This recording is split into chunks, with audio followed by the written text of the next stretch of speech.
Hi there, how's it going? Bonnie Violet here, a queer chaplain. And in case you don't know where you are at Faith Leaders 2020.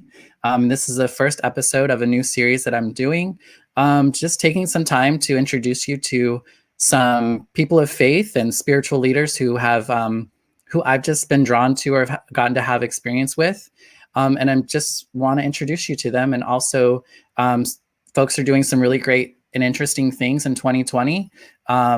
This is quite the time that we're living in, and church and community and everything is getting done differently. And so we're going to talk a little bit of this and a little bit of that. So thanks for tuning in today. I'm going to go ahead and just get this going. I will say, so some of you folks might be watching us live, but this is also a podcast. So if you're listening, welcome as well. And yeah, I'm just going to get going. All right. So our guest is Pastor Nicole Clade, and she is in Duluth, Minnesota. Welcome. Thank you. It's so great to be here with you, Bonnie. I am excited to be here and excited to have you here. Yeah. So let's just dive right in. So I want to know a little bit more about you before, I met you at Urban Village Church in Chicago. And that was that was where I actually started to do my healing from my spiritual trauma, and kind of found a space in which I could exist in my fullness, and also be around people who heart Jesus, I guess. And so I want to know, I don't know that I know a lot about you before then. And so I'd love to hear that. So can you tell me a little bit about yourself, like where you grew up and kind of what growing up as little Nicole was like? Yeah, absolutely. Because I was in Chicago at Urban Village Church. I was just writing down the date so I don't forget, from 2013 to 2016. And prior to that, I was born and raised in Watertown, South Dakota. It is according to South Dakota standards, it is a very urban town because it had 25,000 people in it. Wow. Yeah, but that's not urban to the majority of standards. So I was born and raised there. I grew up. I had a mom and a dad, and I have an older brother, a younger sister, and then a younger brother as well. We grew up in what we as kids have now discovered to be poverty. And so we grew up very poor. I remember living in a trailer house in a trailer park. And I remember my parents had filed for Chapter 13 bankruptcy. I didn't know what that was. I just knew that it was a thing that had happened. And there was a building program in Watertown for people who had filed for Chapter 13 bankruptcy, who had families or, even didn't have a family, that could build a house and use this housing program in a subdivision that was kind of out halfway between the lake and the town and right next to the airport. And what was interesting is there was a mess up in some of the building schematics or weather, because it's South Dakota, massive winters. And so our building time got delayed. And so a little thing that people don't really know about me was that I was homeless when I was about 7. Oh. And we grew up going to church. My parents did a lot of church shopping when we were younger, but my mother's parents were Methodist. And so that's where we started our journey at. And while we were in worship, a couple behind us who sat in the pew behind us owned a motel in town, and they had caught wind. I don't know if my mom had told them or not about our situation, but they caught wind that, this family of 6 was going to be kind of out on the streets over Christmas. We were out November. We couldn't get into our house at the earliest they thought was February. It didn't turn out we couldn't get in until March. And so they offered us a room to stay in. So I remember being in first grade, getting ready for my Christmas pageant, in a 2-bed motel room. And I also remember, my younger brother and I would wake up at 4 a.m, because we had no concept of time as a 7-year-old and a 4-year-old, to go stake out the office that would have donuts at 6. And so we would just sit in the hallway waiting for the office to open up so we could get donuts. Right. Great breakfast. Yeah. And that's where my distrust of oatmeal raisin cookies began, Mm, is because I grabbed a cookie out of the office and I thought it was chocolate chip and it was not. wow, And that's the worst. yeah, so we lived there until our house was ready to move into. And while the house was being built, that's where I learned a lot of my carpentry skills as my father took me. So at a very young age, I learned how to hang sheetrock, how to tape Mm, in mud, use an air nailer, do flooring. I learned how to paint and put texture on, all of that kind of stuff. And that was our house for the longest mm, time up until I graduated from high school and then even college. I went to Dakota Wesleyan University in Mitchell, South Dakota. mhm. For people who are listening, Mitchell, South Dakota's claim to fame is the Corn Palace. All right. Corn- They nail corn cobs to the outside of a building, and they make mm, beautiful art. So it actually is a huge wonder to see the artwork and the murals that they can make with it. And so I graduated from there. I took a gap year in between undergrad and graduate school. There was a mix up in some of my payments. I was supposed to go to London for my theater degree. I'm a theater major. I also have a religion and philosophy degree, which that the religion and philosophy degree was an accident. That's a whole different story. Yeah. And so but they thought the business office assumed that I was going on the mission trip that was happening at the same time. And so all of the funds that I ended up raising ended up going to the mission trip. And so I had to Oh, pay off a pretty substantial bill. So I took a gap year and mhm. I learned a lot about myself in that gap year. There was a lot of traumatic things that also happened to me in that gap year. And so when the time came to come to Chicago in 2013, I kind of did so gladly. And it Right. was it was a huge experience. My mom was a little worried because all you hear about Chicago is all of the violence. Yeah. And Yeah. yeah, it didn't faze me at all. I had been to Chicago on a mission trip when I was in high school. We worked at a soup kitchen downtown. And I don't remember where. I wish I could remember where, because I really loved it. I loved sitting with people and hearing their stories, being able to make a meal and then share a meal with folks that had a different life experience than I realized that I had had. Right. I knew that cash was always tight in our family growing up, but it never really clicked for me how close we were consistently to being homeless up until after my mother died. My Mm, mother died in mm. 2014, and that was a very traumatic. She was Yeah. diagnosed with cancer, and 2 weeks later, she passed away. Oh, wow. Uh, yeah, yep. And at that time, that is when I got assigned to be the student pastor at Urban Village Church, which is the church that you and I met at. Yeah. Yeah. Um, yeah, and after that, we got a bunch of notifications that my parents were behind on payments, on a final payment for the house that they thought that they had made, and so my dad owed $160,000 to the Oh, state. wow. And so it was either he paid that all back or the house goes into foreclosure. Hmm. And in the midst of our grief, the easiest decision was to just go into foreclosure. And so Yeah. that forced my father to move out. And that was all happening as I was heading back to my second semester in seminary. Oh, wow. Yeah, that's quite a bit. I didn't realize we Yeah. had that much. Like, it's wild. I grew up in small town Idaho. Less Mm. than 5,000 people is my hometown. But we also, like, I lived in a trailer. Like, we actually built a prefab home for our, like, when I was like in high school, I got to do like the foundation, all that kind of stuff. So sorry, it was just like one of those things like, oh, Oh, what a wild thing to have in common, huh? yeah. And moving out to Chicago was definitely like something for them as well. Mhm. So it sounded like you were interested in the ministry. When did you decide you wanted to be in the ministry? Because it seems like maybe young. Oh, goodness. So I get that question quite a bit, and I always retort back with, I didn't choose this. Hmm. Hmm. When I was growing up, I was a very argumentative kid.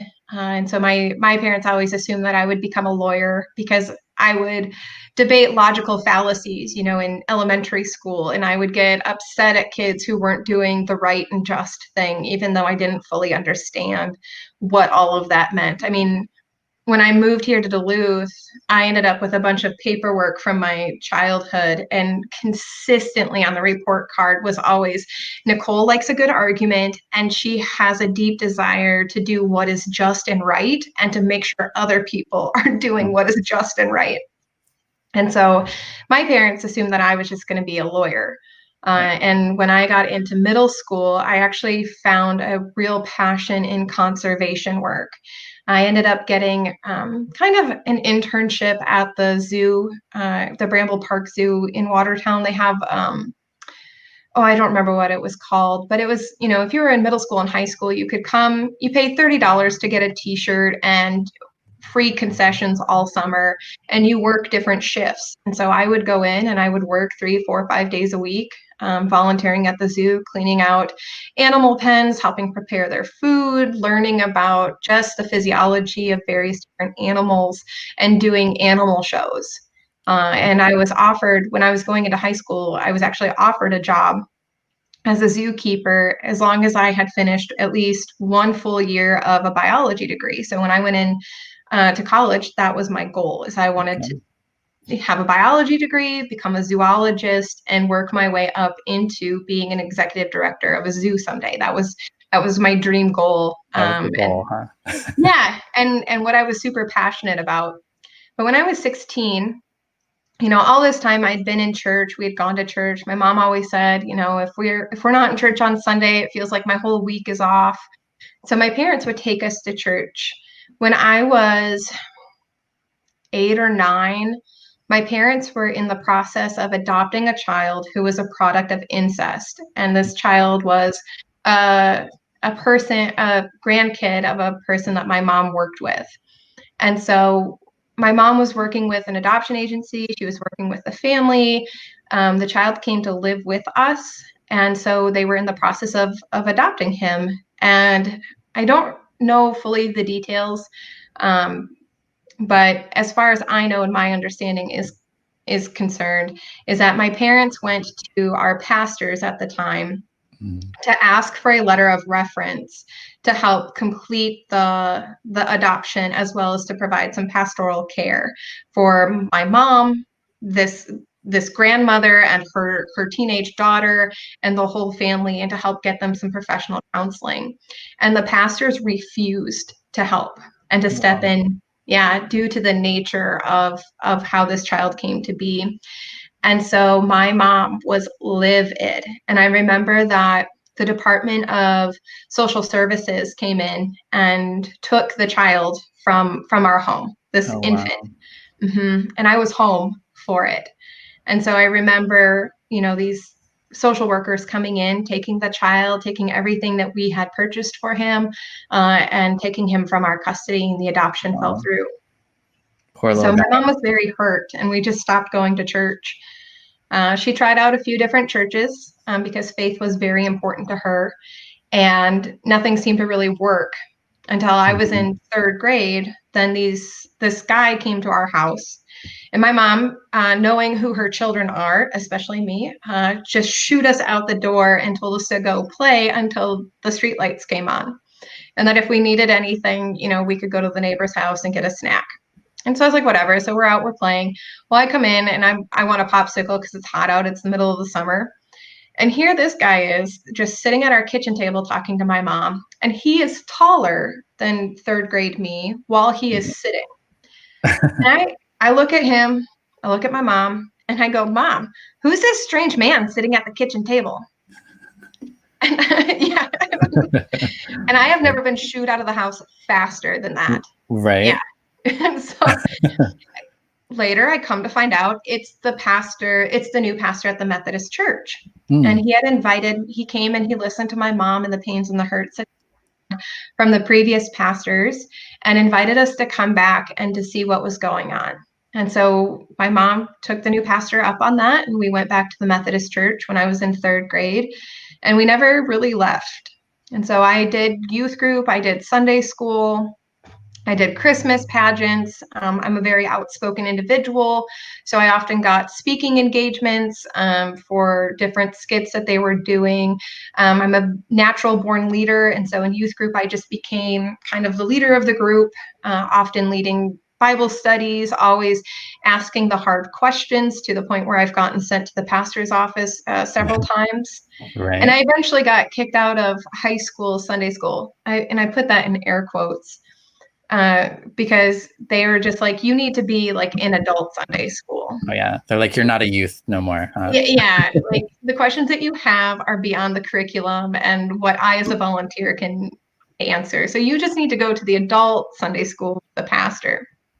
And I didn't really think anything of it. I just always thought that the history of scripture was really fascinating.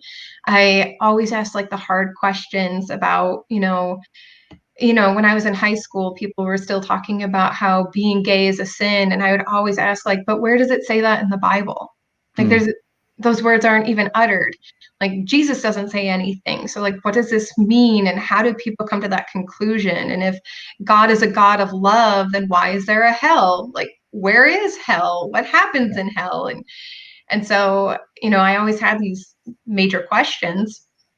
And when I was 16, I was invited to be on what's called the Conference Council of Youth Ministry. And it's a bunch of youth leaders from around whatever annual conference you happen to be in. The United Methodist Church, I should say, for people who are unfamiliar, is very structural and methodical. So you have your annual conference, which has a bunch of different churches in it. I grew up in the Dakotas annual conference, which includes United Methodist churches from North Dakota and South Dakota. I'm currently serving in the Minnesota annual conference, which is just all the Methodist churches in the state of Minnesota. And so you have your annual conferences and it goes into jurisdictions, and then you have the general conference. If you are in a church outside of the United States, they have central conferences, which are similar but not to jurisdictional conferences. And there's a lot of different nuances that if anybody would like a United Methodist structural history, let me know. You can teach it, huh? Yeah. So the Conference Council on Youth Ministry was just for North and South Dakota. And a lot of people said, Nicole, you have key leadership skills. You seem to be very much passionate about your faith and God and Jesus, and you have a good way of explaining it to people. You ask hard questions, so you should apply, do the interview, and really seek this out. And so I did. And I went and I did an event called DAC Youth, which is Dakota Youth. And they had the interviews, and then they hold elections where the youth get to vote on it. And I didn't get elected the first round. Oh, so, yeah. So I was crushed. I bet. And I was like, well, okay. So clearly, like, this isn't what is meant to be. And one of my dear friends came up to me and he said, you could still run for an at-large position if that's something you would like to do rather than for your specific church district. I said, okay, I'll give it some thought. I went and I prayed. I remember I cried and I prayed and I said, okay, God, like, if this is something that is meant to be, like, it will happen. I surrender myself wholly to you and the work that you are doing here. I confess that I went into it first time very confident and selfish, and I wanted it just for the friend group, and because I thought it was like the popular kid. So I was like, I had selfish desires for wanting to be a part of this, but if this is something that you are calling me to do, then so be it. So we went back in. There was 5 at-large positions and 2 people, and I was the one who got voted in. Oh, wow. Yeah. Nice. And I was like, okay. Right. Now what? And all of this is to say then is that because of my responsibilities on the Conference Council of Youth Ministry, I had to go to annual conference for the first time, which is all of the churches and the pastors and all of the churches send their clergy and an equal amount of laity to a giant bureaucratic meeting. And I was in high school debate, so I thought it was really fun. A bunch of old white men fighting about different things about Jesus, and it was really fun to me. Right. So I was the loudmouth kid that got up to the microphone, and the adults who knew me were like, well, we don't know what she's going to say, but I hope we can recover it. Right. Yeah. And I had to go to an ordination service. I didn't know what ordination was. I just thought clergy, just like a flick of the wrist and like a flash of the wand, and they're clergy, and that's what it is. So we go to this ordination service, and my first impression was, this is a cult. This is a cult. This is, yeah, pretty sure that this is what this is.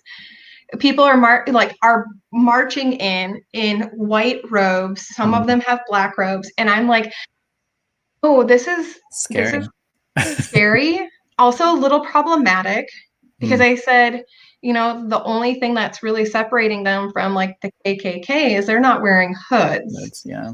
And so I was weirded out at first, and I was like, no, I'm good. I don't know what this is. I have to be here, so I'll just kind of suck it up and deal with it. And during the service, they bring, people forward, they lay hands on, they pray for them, just kind of like closed one eye and looked around to see what everybody else was doing. Right. And then they had all of the ordinands come up, and the bishop got down on her hands and her feet, and she washed their feet. And our bishop at the time was a survivor of polio. And so she had a disability. She walked with a cane. And I said, well, that's kind of rude. They're making this woman who survived polio get down on her hands and feet and wash these nasty feet of these people. Like, what is going on? And so I was over it. Yeah. But then they had an altar call of people who were interested in or experiencing a call to ministry to come forward. And, I was like, okay, whatever. It's whatever. They had a choir that was singing, and I was like, oh my gosh, they look like Mormons. It looks like a Mormon choir, and they're probably going to ask me to like convert from Methodism, and it's going to be a mess. And I had a lot of like negative and kind of awful thoughts about the whole process. My two friends went up, and I was like, okay, well, that's cute. I'm not going to go up. And then all of a sudden, my heart started beating really fast, and I got really flushed in the face. And I started almost hyperventilating, and I felt this very strong urge to go up to the altar to be prayed for. But in my mind, I was like, that can't be. Like, clearly I'm having a heart attack. And I suppose if all these clergy are here, it'll be very easy to switch over into a funeral. So like, right. If I die of a heart attack, 16-year-old me, then that'll be fine. And so I just kind of ignored it. The service was done. I thought it was the weirdest thing I'd ever experienced. And I rolled my eyes and just was a moody teenager and went back to doing whatever teenagers do at a church conference. Right. Well, then that Sunday, I was going to go talk to my pastor about what it meant to be clergy and what that looked like. And before I could even approach my pastor, the other pastor's wife came up to me, congratulated me on being elected to CCYM, and just deadpan asked me, Nicole, have you ever thought about becoming a pastor? Because I can see you preaching from a pulpit and leading a church. And I had not told anybody this. And she was one of the science teachers that inspired me to go into a field of science. And so I was like, no, I'm good. Right. But that really set the trajectory for my discernment. When I was in college, I did a lot of, I accidentally double majored in religion and philosophy because the religion courses, they were easy. Right. I liked them. They were easy for me. I didn't really mind about them. And so it was whatever. But I was struggling with, do I go to seminary or do I not? And a lot of it revolved around a lot of the harm that I was seeing the church do. I was getting thrown under the bus and accused of really derogatory things from people who claimed to be Christians who didn't know anything about me. They saw me at parties. Occasionally I would drink, but most often I didn't. I do beer pong really well when I'm sober. There you go. Yeah, and when I was in college, I would do that, and I would make sure that my friends got home safe. A lot of friends and a lot of people who claim to be Christians, thought that I was unfit for Christian leadership on campus. I went to a Methodist university, and some of them tried fairly adamantly to get me in trouble and to get me kicked out of leadership and out of student ministry council and various different other things, or at least I felt like they did. Because because it always seemed that I was being accused of either being belligerently drunk or sleeping around. And I was either sleeping with all of the men on campus or I was sleeping with the entire women's soccer team. And, you know, and I was like, one or the other.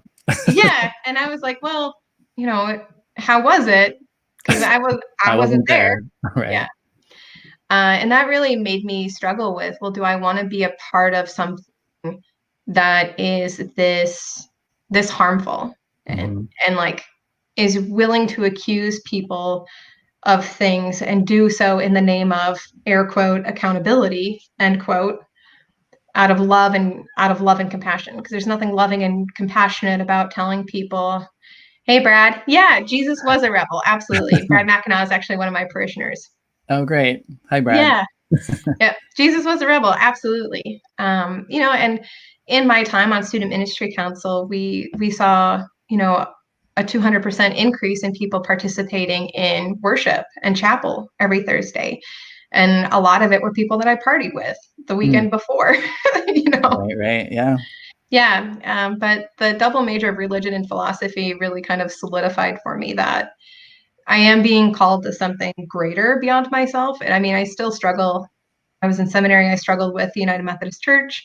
Trying to write my ordination paperwork was really hard because internally in the Dakota's annual conference, I saw some things. I saw the underbelly of a man-made system that is steeped in white supremacy and heterosexism and ableism and classism. And I saw a lot of things and I was like, well, do I want to associate myself with an institution that is so problematic? What kept you going? Like, what kept you choosing to be there even though those things were happening? Yeah. The Holy Spirit. Part of it also is my mom, my mom and her ghost. A lot of it is based off of, you know, I don't think that I can flip the system from the inside. I think that I can be a part of a dissenting voice, though, that helps people understand that the loyalty as people of faith is first and foremost to the deity that we worship. You know, whether that be Allah, whether that be Elohim or Adonai, you know, or Yahweh or God, you know, or even any other gods. And that our first and foremost loyalty is to that deity. And even if you don't believe in a higher power, then whatever your core belief system is of either being a good human being, or being a person who makes radical change, whatever those belief systems are that are doing good, you know, that's our first loyalty. And I always feel, sorry, go ahead. No, so it was more of a systems issue, not really a God or Jesus issue, because you're a Jesus person, right? Oh, absolutely. I'm a Jesus person. Right. Absolutely, I am. So like you were good with them. It was just, it was really clear to you that it was a systems issue, not really like had anything to do with what you believed or understood to be about God or the Bible or any of that. Yeah, absolutely. Yeah. Yes. Marcia Bowker. Yes. Yeah.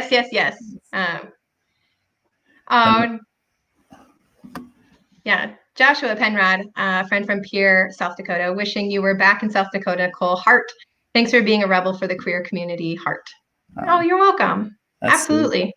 Yes. Thanks for joining us, Josh.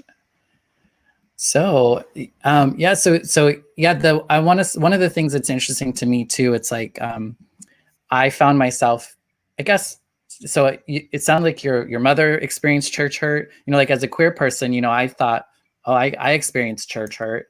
Like it's obvious. And like me being in a space in a church that was affirming for me in order to heal from my spiritual, what I would say trauma, my loss, I guess, of my spirituality due to church. It really meant a lot to see people like yourself in that space. I think it was really important for me to have a space that wasn't just for queer people, because that didn't feel authentic. I think just because I grew up in church, my family weren't church going folks, but I went to church on the regular because I thought it was cool. But there were old people and there were straight. I mean, everyone was straight in Idaho as far as I knew. So I don't know. There was just something about making it feel like an authentic experience in which I could exist as who I am in my fullness and even like explore more within it, and also be in a place of God or in a church or that sort of space. I don't know where I was going with that, but it's great though. Thank you for sharing. Yeah. So why, I guess, so has like queer, progressive, I guess I was trying to say, like, did you ever have any conflicts with any of that sort of, I guess, creating space for more? I think I had a lot of questions more so than problems, because my upbringing, you know, in the churches that I went to didn't really ever talk about what it meant to be a part of the LGBTQ or queer community, and what it meant to be progressive. I really liked the Methodist theology because they always seemed to be ahead of their time. And, you know, I was told once that the M in Methodist actually stands for middle of the road. Because the Methodists try to hold the beloved community and all of our similarities and differences together. And so for me, a lot of it was growing up, you know, I was more, I don't even know. I guess now people would have classified me as kind of like a gender nonconforming person. Because, you know, I wore boy clothes because it was easier to move around. You know, I had a thing against skinny jeans for like the longest time, even though that's now all I wear. And I like to mix match. You know, I express my own femininity, you know, through wielding a chainsaw and cutting down trees and construction, as well as wearing floral dresses. And, you know, so I often struggled because people assumed that my sexual identity was that I was a lesbian. Gotcha. Or that I was bisexual or that I was queer in some way, even though I knew that that wasn't who I was, you know, but people were prescribing that to me and then prescribing that, well, if this is who you are, then you can't be a part of us, you know. Gotcha. Yeah, you can't sit with us. And so I had a lot more questions around, but if Jesus is hanging out with a ragtag group of people and is just proclaiming love and grace, and like how does that compete with what I'm reading in scripture and how I understand scripture versus what I'm actually seeing play out in front of me?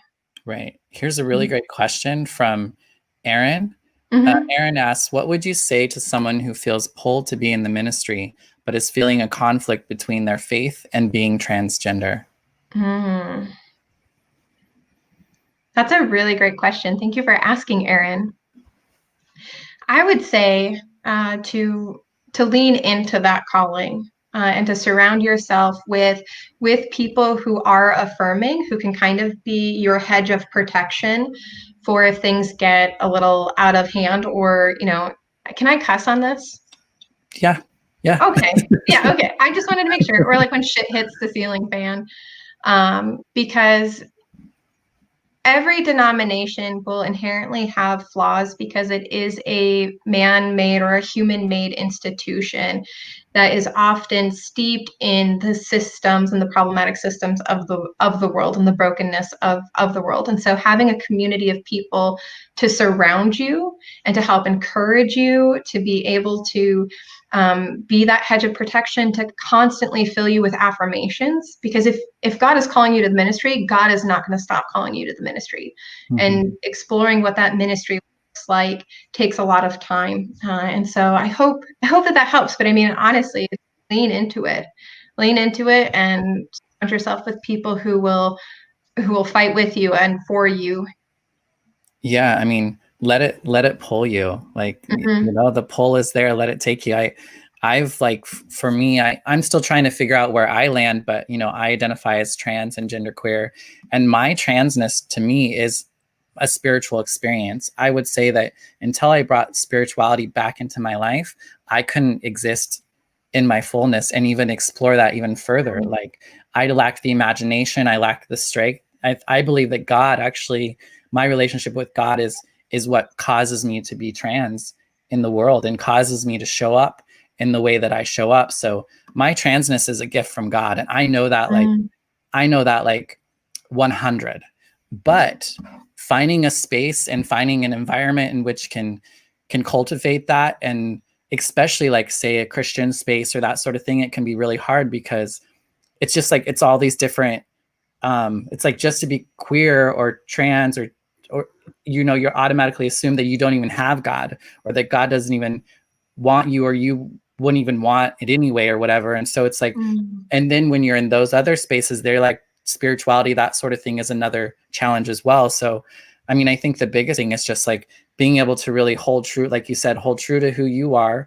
I believe and know that it's a gift of God. It's not and it's other people's issue, not mine. And it's been a challenge, but really trying to find others who can just kind of like show you that or encourage you. I don't know. So it's tough because people suck. I love them. I love them and I can't do life without them. But sometimes, I mean, I'm one of those people too, like I'm one of my biggest, I hold my back more. I deny myself freedom, I think, more than the world does me. But enough about me. I hope that was helpful to you, Erin. I really appreciate the question, and I wish you all the best in that journey. And yeah, reach out to folks.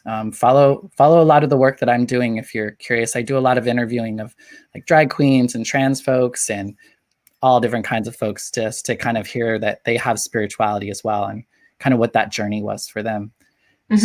So, and I think somebody said they miss you at coffee. Yes, that's Martin Prendergast. He was actually my neighbor in Vermilion when I served a church there. Nice. Yep, I miss you too, Martin. So we're gonna do like a quick little I'm gonna play like a little video and just do a little break, and then when I come back, we're gonna talk about how you are creating church and space in 2020. So sounds good. All right.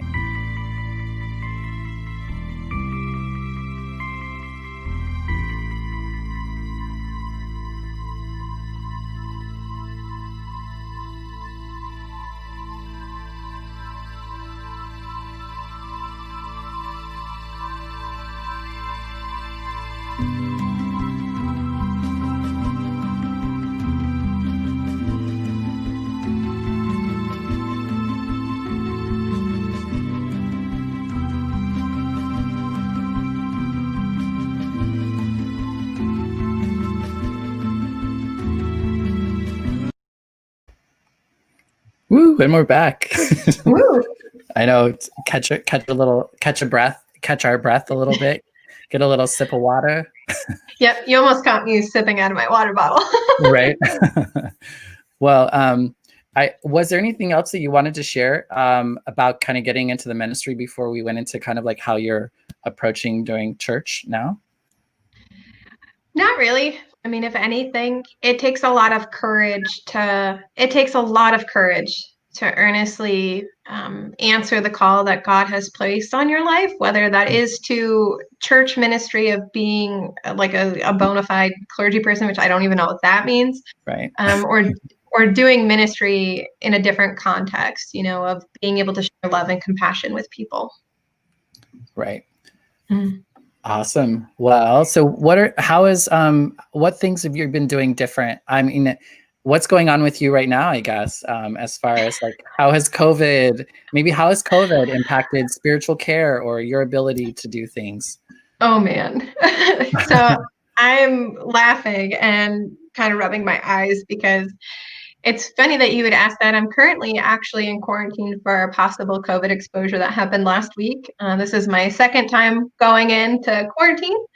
I had 6 days out before the next exposure happened. And so it has been a journey for sure.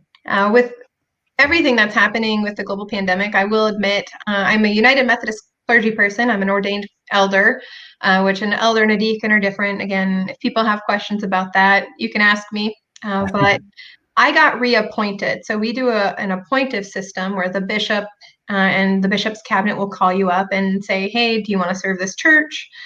Take a couple days, pray about it, let us know, and we'll either get the ball rolling or we'll look for something different. And so, yes, Marcia Bowker, this is quite a story. It is absolutely quite a story. So I was serving a church in Vermilion, South Dakota, Vermilion First United Methodist Church, and that is the only reconciling congregation in the Dakota's annual conference, which means that they are openly affirming of the LGBTQ plus community, of participating in the full life of the church, having leadership, being on staff, all of that stuff, as well as holding pride services, and then also working towards advocating for full inclusion in the greater church.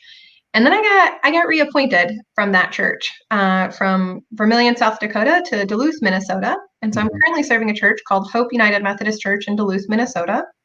They are not classified as a reconciling congregation. We have beloved children of God throughout the theological spectrum, political spectrum, and every other spectrum that you can imagine that come and worship and find God's goodness at this church. And being reappointed and beginning serving a new church is really, really hard in a pandemic. I am a person who loves to get coffee. So Martin is actually a barista and co-owner of one of my favorite coffee shops on the earth. If you're ever in Vermilion, South Dakota, you need to go to the Bean. And I would sit there all day and just have conversations, have people in and out of and from the table that I was at. And I love to meet with people over coffee and just get to know them. And so I've had to adapt how I get to know people. And as a millennial, phone calls are kind of the worst. Right. What's a phone call? Right. And anyway, yeah. Can I call after 6? I know. What's that ringing? What's that noise? Yeah. If I call after 6, are they going to be upset that I interrupted dinner? Like, when do they eat their evening meal? But so I've had to make a lot of phone calls and schedule one-on-ones over the phone and get to know people, which is a blessing and a curse all in one. I think it gives the other person freedom to be able to kind of express what they want and to ask questions without having to do the nonverbal cues if any tension should arise. And so it gives a lot of freedom for people to ask really bold questions, which I've been super appreciative of. I love bold questions. And also it's been really hard because if we ever get and when we get back to in-person worship, I'm going to have to stand with my hand up at a distance and cover up their nose and below in order to recognize them. To recognize the people that I've been called to serve and to love on.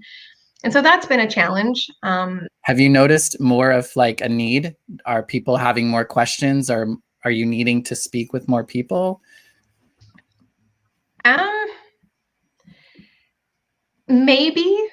It's been the last few weeks have been really, really hard, only because I've been in quarantine at my house, and having the mental and emotional capacity to just do the things that I know that I need to get done has been enough. And I've been trying to keep up on calling people and connecting with people. We're in the middle of a stewardship campaign that runs 5 Sundays, and I've been present in the church for one of them. And that's been interesting and hard. And we're doing it over Facebook Live, and we upload to YouTube as well. And that's been difficult because I serve people who don't have access to internet and or may not have the resources to be able to live stream. And so they've been shut out from the worshiping community altogether. But so the question we wrestle with quite a bit is, how do we incorporate people who are shut out because they just don't have access? So online church is a very classist thing, and it's also a very ableist thing. And so, and how do you work with that, and how do you keep people connected? Because we are people who are made for community. My husband and I were just talking about this. We were made to be in community. And so how have you responded to that? A lot of praying, a little bit of crying. And the crying comes from just stress, and I have very high expectations for me and what I want to accomplish and hit benchmarks, and realizing that I can't go 1,000 miles an hour, that I have to take it at the pace that is sustainable and healthy for me. And then also I have a great team at Hope United Methodist Church who are able to pivot when I get myself into situations where I've been exposed to COVID, Right. and they can take on worship. We've had people giving testimonies, and that's been super powerful and transformative. I have great leaders who are willing to make the pivot and help teach people how to use Zoom so we can continue to have meetings or find alternatives to Zoom if people don't want to use it or can't for whatever reason. We've been diving into, so generally for our stewardship campaign, we would just have things at the church for people to pick up after worship. Right. And so we've taken to mailing things out. And so our people have gotten, oh my goodness, mail, huh? a lot of mail. And I'm so sorry for anybody from Hope United Methodist Church if you feel like you're being spammed from me. I just love you and I care for you and I want to connect with you in a safe way. Right. But it's been really fun because I have volunteers who will come in and like put stickers on the envelopes, and they're very excited to stuff them and to hand them out. People have actually responded very well to it and have been very thankful that this is the way that we're connecting them. And my youth and children's volunteer leader person, I can't ever remember what her title actually is, but she's in charge of our Kids Quest and our kid ministry. Her and I had a really good idea where we're going to do Advent boxes. And so she's going to get the curriculum that's going to go out to our families, and I'm going to add in some other things, and we're going to deliver them to people's doorsteps here in Duluth. So that way they have tangible objects and they know that they're being prayed for and they're still a part of a loving community who wants nothing but their health and safety to be first and foremost, and to know that they're loved in everything that they do. Yeah, that's great. I've noticed a lot of people kind of needing to do that. It's such an interesting time. I saw because you are not getting together as a church, and you haven't been for a while now. I saw that you were doing something in your parking lot. Do you want to talk about that? Oh yeah, absolutely. And how did that go? Yeah, in Duluth, Minnesota, the joke is you have summer 2 weeks out of the year. That's not true. We had quite beautiful weather, actually. So we did a parking lot service, which a lot of my friends had been doing. We set up our worship band outside. We got a trailer to stand on, so that way I could preach from the trailer. We had our sound system going. We also have FM transmitters, so people could turn and dial onto their car radio, and they could listen through that. And that was really fun to be able to do that. We would hand out prepackaged communion elements as well as our bulletins, and we made sure that whoever was passing it out, everybody had to wear masks, even if they were in their car. We handed things out. If you were handing things out, you were generally gloved, or you sanitized in between and before. And it was just a great opportunity to do that. And some of our neighbors actually would come out and sit on their porches and worship with us. It was really fun. Who would have thought that drive-ins would become come so vogue, Right. Yeah, seeing a lot of like drive-in kind of style things happening, even drag shows that are now happening at drive-ins. Yeah, they'll perform on the stage and everyone's else is out in their cars. But again, that's a whole nother thing, right? Like, what about people who don't have cars? Do you have people who came and sat in a lawn chair or something, or? Yep. People who were in the neighborhood, or people who wanted to sit outside, they'd park their car along the side street, and then I made hearts every Sunday that we were out there that were at least 10 feet apart so people could sit. They were still encouraged to wear masks because, that helps reduce if the wind is going to take their droplets and whatever germs they have and carry them to the next person. So we had quite a few people who would sit out. We have a lovely memorial garden, which is absolutely beautiful.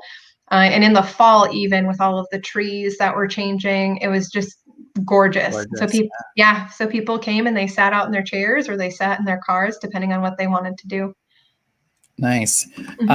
One of the things I also wanted to check in was, during COVID, we didn't just have COVID, but we had some, racial unrest, I guess, or, like some things where I think an opportunity was created in which we couldn't deny some things that had been happening for a while. And how did you hear yourself talking about race in church, or did that impact it at all, or?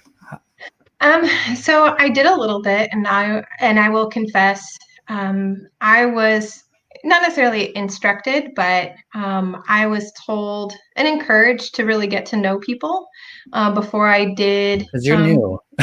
I'm very new, Yeah. but because, when I was serving in Vermilion, as a part of a reconciling congregation, but I also served there for 4 years. So it was very easy for me to say, Black lives do matter, and Black lives matter to God, and Black trans lives matter to God, and Black women matter to God, and Black men, matter to God, and we need to help abolish the prison or the school to prison pipeline.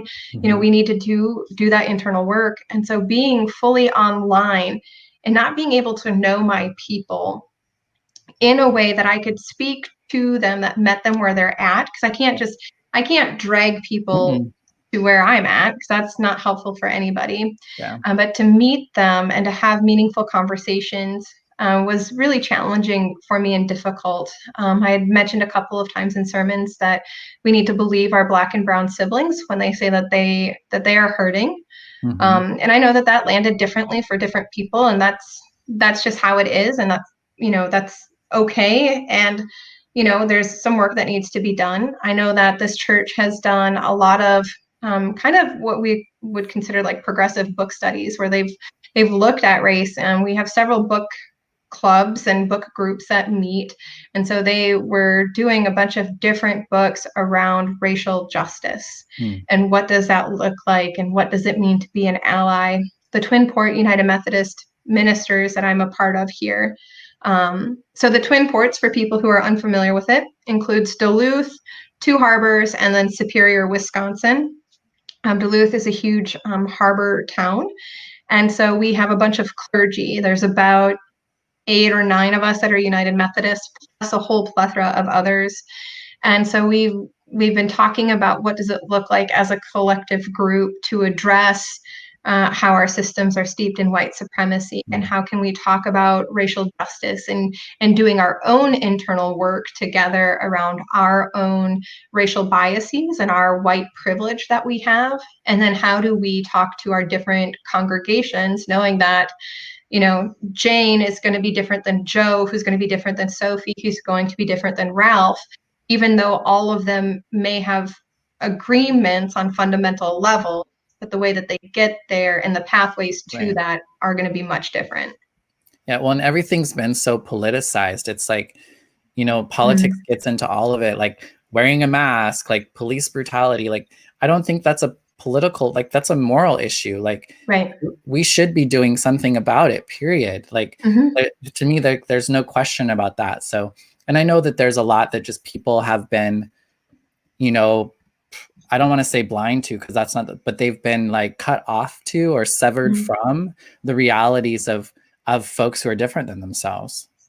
Yeah. And I think you really hit it square in the face around, what does it mean for it to be a moral issue? Because if it is a moral issue, then I wonder, do people who are like, well, I've thought this before, does that mean that I'm morally corrupt, or that I'm morally wrong, or, is everything about me inherently incorrect and evil? And like you said, the straight answer is no. No. Yeah. No, the systems that we're a part of have shaped these ideologies that go against God's will. Because God desires for abundance and life to be our goals, and that we are to experience grace and forgiveness and joy and abundance and life everlasting. All of us. Yeah. Yep. And when one of our siblings is hurting, then we all are hurting. Yeah. Indeed. Indeed. Yeah. And I mean, I've always had a weird feeling about politics and faith, and even I would say even at UVC and different places, I've been really uncomfortable myself talking about political stuff. But I mean, would politics be the morals of the world? Like, would that be the world's morals? Or no? I guess what separates them or connects them, I guess. What separates them is a letter that was written by a straight white man long ago that said that there needs to be a separation of church and state. I mean, you would agree with that though, wouldn't you? That there needs to be a separation between church and state? I actually don't think so. Inherently to Jesus's faith, the Jewish law was the same for the civil law and the temple law and the religious law. They were one and the same. So everything that Jesus did is inherently political because everything was steeped in the policies of how it was understood that people would live their day-to-day life in order to keep people safe. And then you had the colonization of the Roman Empire coming in, and that was a whole different thing. And the reason why Jesus was ultimately crucified and murdered by the state is because he posed a threat, because he was shepherding in an alternative reality that is different than our world. The way that politics have evolved and have been steeped in, because I think at the birth of our civil understanding of what it means to not murder each other and to follow the rules, was steeped in good intentions of we are called to love our neighbor. So how do we do that? And what are the boundaries around how we do that well? And then, throughout our history, the whole system has become corrupt, and people desire power and greed, and they want to be the person who's on top. And are you talking about church or politics? Or all of the above? Oh, I know, right? I was like, there's a part of me that I hear what you're saying, but I'm also I don't trust church to, you know what I mean? I would hate to, because I think the church, what's more powerful than God? And so if you're I don't know, I just feel like the church could have a really, I think we have, and I think it can continue to cause some really major damage. So having that separation feels, I don't know, like a protective thing, but I don't know. Yeah. And I think a distinction, for me, a distinction needs to be made that it's church the institution rather than church the people. For me personally, church the people are, we don't learn to hate until we're kindergarten. We don't really know what hating and hurting people really is until we do it or we learn it from other people, but be that our family, be that neighbor kids, be that whoever, so our innate desire and nature is love and compassion. But as we grow older, we get into survival modes of how do we provide for our families? How do we just make it day to day? Because everything around us has gone completely bananas and against how God intended it to be. I personally believe that our faith is a political statement because it says that we're not going to stand for what's currently happening in the world. Whether that's this election cycle, last election cycle, next election cycle, we're not going to stand for people getting into positions of power who are going to hurt people. Yeah. Yeah, no, I hear that. It's, what do we do right now? What's the answer, huh? We eat M&Ms and stay at home and wear a mask. Yeah. And when it's safe, we share a meal together to hear, not to, I don't know. It's really hard because it's easy to say, I just want to hear your story. And it's hard to trust that there's no alternative motives to it. I come from a very good position, I don't know, good is not the right word. But, I come from a very privileged position. I'm straight, I'm white, I'm heterosexual, I am married, I have an income, I don't know if pets give you more privilege. But I in some settings. I have a pet, I own property, I can vote, I have access, I have an education, I'm breaking the generational cycle of poverty that I've been in. I've done therapy to break me from the childhood trauma that I've experienced. I have a lot of privilege. And I don't remember where I was going with this. Saving the world. Saving the world. Yeah. So, okay. Yes. So now I remember. So I have a lot of privilege that can come off as I have an ulterior motive to continue to keep me in a position of privilege and to keep other people in a position of less privilege. And that's not that's not the case. And there have been too many patterns of distrust around that, where people have been used in order for other people to gain power. Right. Yeah. That's all. I mean, there's enough for everyone. There's enough beauty. I can be beautiful. You can be beautiful. Like we all, there's just so much. There's enough of everything for everyone if we just let it be, I guess, you know? Yeah. Yeah. It's wild, wild, wild. I'm in some, yeah, it's an interesting time. I know we're running out of time. With our first one, I'm thinking, oh, there's so much more we could go into still. But it also, it's been an hour, so I'm sure people are like, okay, we're done now. But is there any last like other like things you would like to say before we go?